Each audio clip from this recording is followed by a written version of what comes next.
Olá, muito boa tarde. Você acompanha agora notícias do Brasil e do mundo desta segunda-feira. E após o IBAMA negar a licença, o presidente Lula afirmou hoje que acha difícil que a exploração de petróleo na foz do Rio Amazonas, na costa marinha do Amapá, possa gerar problemas ambientais para a região. O presidente comentou o tema pela primeira vez pouco antes de embarcar do Japão de volta ao Brasil. O presidente falou sobre o assunto pela primeira vez antes de embarcar de volta para o Brasil, em Hiroshima, no Japão, onde participou como convidado da cúpula do G7.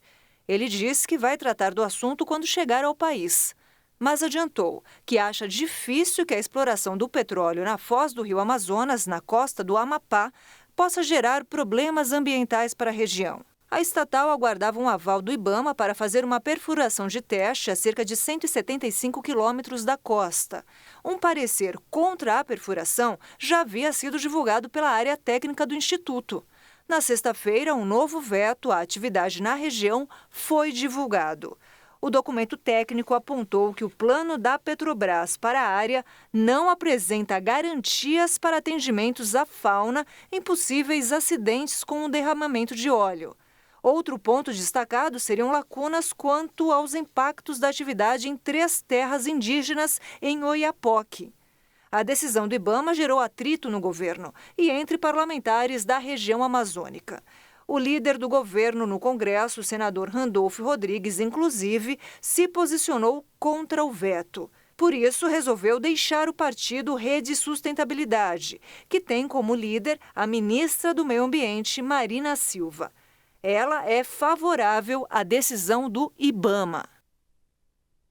O governo federal lançou hoje o edital para a contratação do programa Mais Médicos. Serão quase 6 mil vagas para 2 mil municípios brasileiros.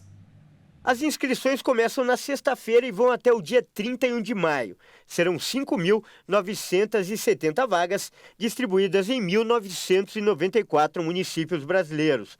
A prioridade inicial é para a convocação de profissionais brasileiros formados no país. Médicos formados no exterior, sejam eles nascidos no Brasil ou estrangeiros, também serão convocados, mas para as vagas remanescentes. De acordo com o governo, o edital aberto é para recompor vagas ociosas dos últimos 4 anos. Além disso, 1.000 dessas vagas serão para atender a região da Amazônia. Cada Bolsa Formação concedida pelo programa será no valor de R$ 12.386,50 por 48 meses, prorrogáveis pelo mesmo período. A expectativa do governo é que a seleção aconteça em junho e, no fim do próprio mês, os profissionais comecem a trabalhar nas regiões designadas. A seleção se dará por meio de avaliação do currículo dos candidatos, que levará em consideração a formação e a experiência anterior.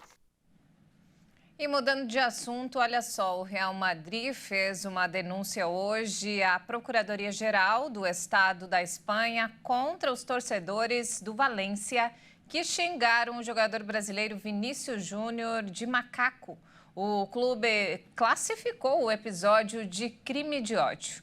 O governo brasileiro está disposto a cobrar providências dos espanhóis. O Itamaraty anunciou que vai chamar a Embaixada da Espanha no Brasil para dar explicações sobre o episódio. O Itamaraty informou que o objetivo é transmitir a posição de repúdio e cobrança do governo brasileiro em relação ao caso. Por isso, a embaixadora da Espanha no Brasil, Mar Fernandes Palacios, será chamada para explicações. Vini Júnior tem sido vítima de ataques racistas durante jogos do Campeonato Espanhol. No domingo, a disputa entre Valência e Real Madrid pela 35ª rodada do Campeonato Espanhol foi interrompida no segundo tempo, após parte da torcida presente chamar o brasileiro de macaco. A partida acabou com a vitória do Valência por 1-0. Do lado de fora do estádio, torcedores fizeram mais ataques racistas. Do Japão, o presidente Lula manifestou solidariedade ao jogador e cobrou ações por parte de autoridades do futebol espanhol. No dia 10 de maio, Brasil e Espanha assinaram um acordo bilateral para o combate ao racismo e à xenofobia. A iniciativa prevê medidas para ajudar vítimas a denunciar os crimes, reconhecer que há atualmente uma subnotificação de casos e aprofundar estudos e levantamentos sobre o impacto do racismo estrutural nas duas sociedades. E falando agora sobre o conflito no leste europeu, a usina nuclear de Zaporizhia, ocupada pela Rússia, voltou a funcionar hoje. A central havia sido desconectada da rede de energia elétrica ucraniana após novos ataques russos. A administração de ocupação russa destacou que a usina perdeu o fornecimento de energia elétrica externa devido ao corte da linha de alta tensão de Dniprovska, sem revelar mais detalhes. Já a agência atômica ucraniana Energoatom garantiu que a central foi desconectada da rede elétrica após a incursão das forças do Kremlin.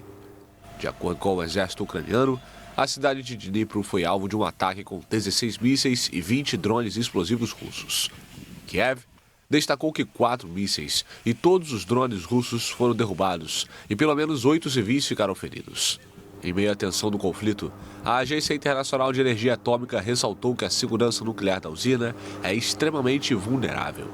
Oficialmente, esta é a 7ª vez que o enorme complexo nuclear fica isolado da rede elétrica, desde que foi ocupado pelo exército russo em 4 de março de 2022. A central, que produzia 20% da energia elétrica da Ucrânia, permaneceu em operação nos primeiros meses da ofensiva russa, apesar dos bombardeios, antes de ser fechada em setembro. Desde então, nenhum dos 6 reatores da era soviética gera energia, mas a central permanece conectada ao sistema energético ucraniano e consome a eletricidade que produz para suas próprias necessidades, incluindo a refrigeração dos reatores. E a atividade de 2 vulcões cobriu de cinza cidades na Europa e na América do Norte.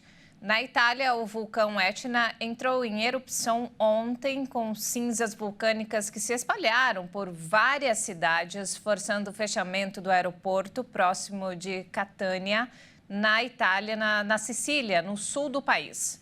Pousos e decolagens continuam suspensos até que as condições de operação fiquem mais seguras. As nuvens ao redor do topo do vulcão impediram que as erupções fossem vistas pela população. As cinzas do Etna também cobriram as cidades da Sicília. Vídeos compartilhados nas redes sociais mostram carros, ruas e casas cobertas por fuligem.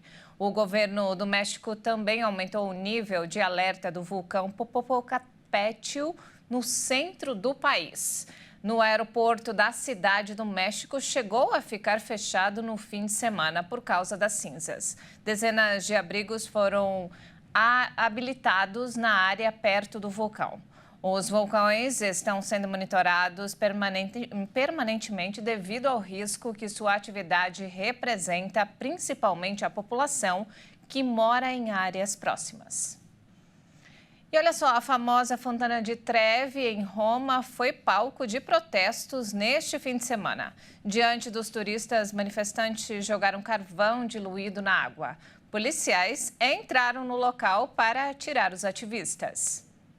Ativistas climáticos tingiram de preto a água da famosa Fontana di Trevi, em Roma, neste domingo.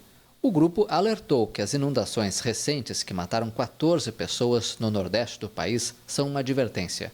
Militantes da organização ambientalista Last Generation entraram na famosa fonte e derramaram na água um líquido à base de carvão vegetal antes que fossem retirados pela polícia. O grupo começou suas ações organizando protestos pacíficos, mas chamativos, no ano passado na Itália, antes das eleições gerais, pedindo aos políticos que fizessem da luta contra as mudanças climáticas uma prioridade. O protesto coincidiu com a viagem da primeira-ministra italiana, Giorgia Meloni, à região de Emília-Romana.